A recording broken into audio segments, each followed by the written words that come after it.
नमस्कार दोस्तों, आप सभी का हमारे चैनल पर हार्दिक स्वागत है। दोस्तों, आज 17 जनवरी 2024 है और मैं बात करूंगा एचडीएफसी बैंक के शेयर्स के बारे में। दोस्तों, आज इसमें ज़बरदस्त गिरावट हुई है। बहुत तगड़ा क्रैश बहुत दिनों बाद एचडीएफसी बैंक के शेयर्स में देखा गया है और ये इतना नीचे इस समय आ गया है कि अब सभी लोगों का मन ललचा रहा है कि इसका शेयर्स उठा लें। तो दोस्तों, अभी हम समझेंगे कि इस समय एचडीएफसी बैंक के शेयर्स में माल को उठाया जाए या अभी क्या किया जाए। तो दोस्तों, जैसा कि अभी रिजल्ट्स जो एचडीएफसी बैंक ने घोषित किया है, पहले उसको समझ लेते हैं, फिर समझते हैं कि आज की इस ज़बरदस्त क्रैक जो आज आई है एचडीएफसी बैंक के शेयर्स में, जो गिरावट तगड़ी हुई है, उसके पीछे कौन सा कारण।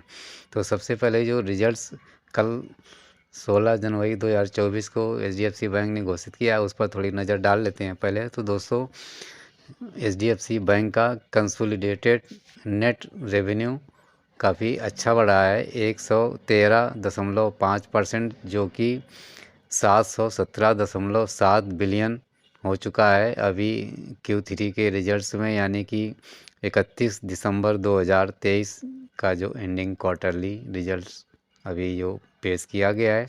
लेकिन उससे पिछले वाले 31 दिसंबर 2022 में 336.2 बिलियन ही था और अभी वाले में 717.7 बिलियन हो गया। तो ज़बरदस्त डबल से ऊपर रेवेन्यू।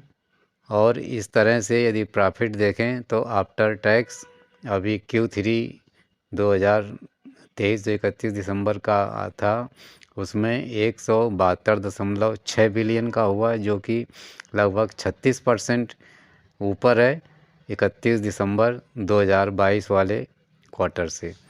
और अर्निंग पर शेयर की बात की जाए तो 31 दिसंबर 2023 में 22.7 और बुक वैल्यू प्रति शेयर 576 है। तो ज़बरदस्त रिजल्ट्स रहे एचडीएफसी बैंक के। और कंसोलिडेटेड प्रॉफिट जो आफ्टर टैक्स 31 दिसंबर 2023 का है, वो 464.4 बिलियन का ये 9 महीने का रिजल्ट्स है।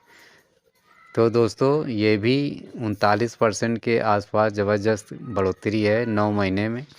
तो इसमें कोई रिजल्ट्स में कोई ज़्यादा ऐसा घबराहटपूर्ण मामला नहीं दिखा है कि इतनी ज़बरदस्त आज जो क्रैश अभी हम देखेंगे हुई है। तो रिजल्ट्स बेहतरीन, लेकिन फिर भी गिरावट।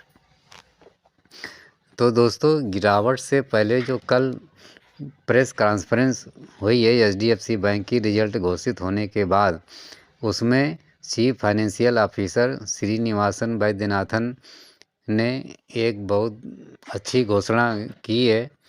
और वो घोषणा इस तरह से रही कि एचडीएफसी बैंक का उद्देश्य 13,000 ब्रांचेस करने का है अगले 3 से 5 साल में।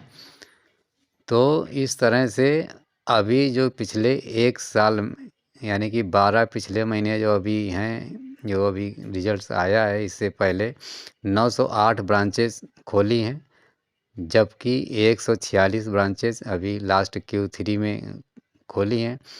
तो ये इनका जो टारगेट है 13,000 ब्रांचेस का, ये बहुत ही कठिन रहेगा।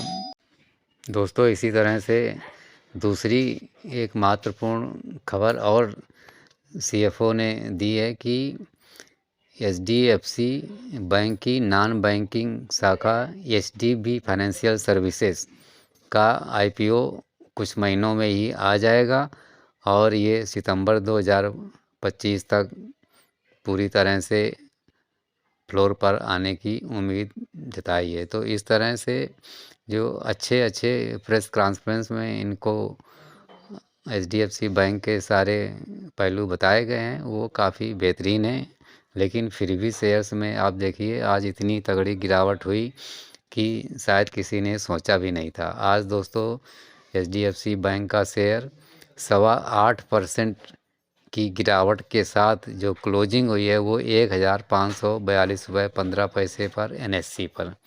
जबकि आज ये देखेंगे तो इंट्राडे में लगभग 9% के आसपास तक टूट गया था। ये लो चला गया था 1528 रुपये 40 पैसे तक, और आई का जो हाई रहा वो केवल 1596 रुपये 80 पैसे पर ही था, जबकि कल यानी कि 16 जनवरी 2024 को 1679 रुपये पर बंद हुआ था। तो आज इसकी ओपनिंग भी काफ़ी डाउन हुई 1570 पर ही, और लो 1528 रुपये 40 पैसे पर मैंने बता चुका हूँ कि जा चुका है। आप इसका इंटरडे चार्ट देखिए तो सुबह से लेकर के और शाम तक मार्केट क्लोजिंग तक बिल्कुल एक स्ट्रेट फॉलिंग चली आ रही है। जैसे पेड़ से यदि कोई अमरूद का फल गिर जाए तो वो सीधा पेड़ से ज़मीन पर आ जाता है, बिल्कुल सेम कंडीशन सुबह जिस हिसाब से एचडीएफसी बैंक का शेयर खुला, बस गिरते गिरते बिल्कुल ज़मीन पर आ चुका है। अब दोस्तों इसके पहले 52 वीक्स हाई की बात करें एचडीएफसी बैंक के, तो ये 3 जुलाई 2023 को 1757 रुपये 50 पैसे पर बना था। इसी तरह से 52 वीक्स लो 26 अक्टूबर 2023 को 1460 रुपये 25 पैसे पर बना था। तो ये अब लगभग 52 वीक्स लो की तरफ खिसक रहा है, जबकि कई शेयर्स इस समय 52 वीक्स हाई को क्रॉस करते हुए रोज़ नए नए 52 वीक्स हाई बना रहे हैं। तो एचडीएफसी बैंक में इतनी तगड़ी गिरावट से अब काफ़ी निवेशक हैरान हो चुके हैं, साथ ही परेशान कि भारत का सबसे बड़ा प्राइवेट बैंक एचडीएफसी बैंक, और वो भी आज 9% तक टूट गया। तो ये वास्तव में काफ़ी सोचनीय है।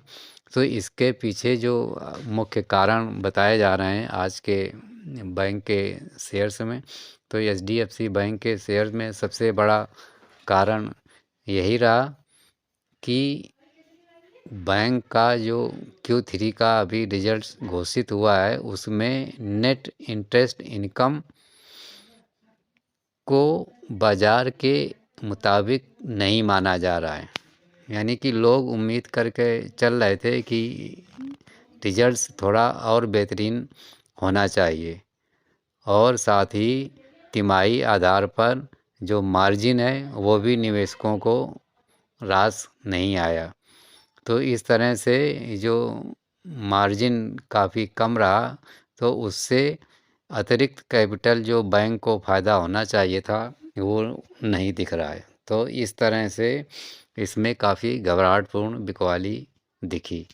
दूसरी गिरावट जो एचडीएफसी बैंक के शेयर्स में हावी रही, वो अमेरिकी फेडरल रिजर्व ने अभी सूचना दी है कि वो ब्याज दरों में पहले से लगाई जा रही उम्मीद से धीमी गति से अब कम कर सकता है। यानी कि जो कटौती होनी थी ब्याज दर में वो बहुत कम रफ्तार से होगी, जैसी कि काफ़ी तेज़ बाज़ार में कटौती की उम्मीद की जा रही, तो उस पर अमेरिकी फेडरल रिजर्व बैंक ने पूरी तरह से पानी फेर दिया है। तो इस उम्मीद में भी आज बाज़ार काफ़ी डाउन रहा, और बाज़ार में तो आज 1-1.5% तक की गिरावट दर्ज हुई है। तो उसके चलते आज बैंकिंग स्टॉक्स सभी डाउन रहे। अमेरिकी फेडरल रिजर्व के इस तरह के संकेत जो अब आ गए हैं कि ब्याज दरों में पहले से लगाई जा रही उम्मीदें जो थी वो अब बहुत धीमी गति से होंगी। तो इससे सारे बैंकिंग स्टॉक्स टूटे, लेकिन सबसे अधिक एचडीएफसी बैंक का शेयर्स टूटा, और इसमें सिर्फ मुख्य कि रिजल्ट्स बाज़ार के मुताबिक नहीं रहा, इसको आधार मान के लोग चल रहे हैं, और इसमें ज़बरदस्त प्रॉफिट बुकिंग की गई। लेकिन ऐसा कुछ नहीं है, रिजल्ट्स बेहतरीन हैं।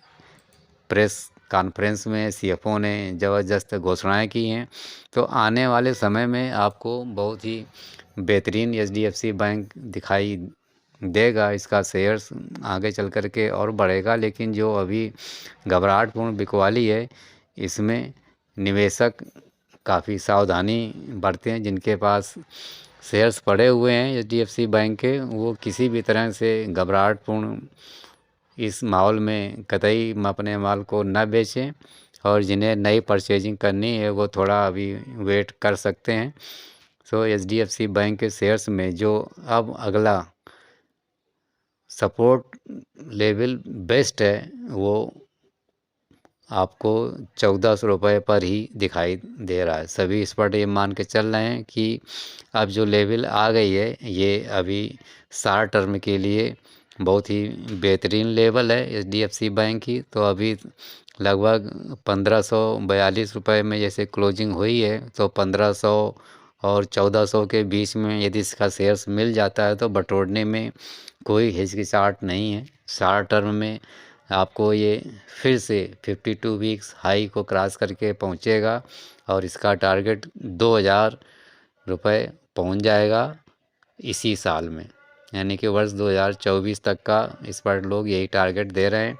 लेकिन लॉन्ग टर्म में इसकी जो रफ्तार रहेगी वो काफ़ी अच्छी रहेगी, क्योंकि किसी भी प्रकार की Q3 में ऐसी कोई गुंजाइश नहीं दिखाई दी कि जिससे HDFC बैंक को बेच डाला जाए, इसके जो होल्डिंग्स है उसको ख़त्म कर दिया जाए।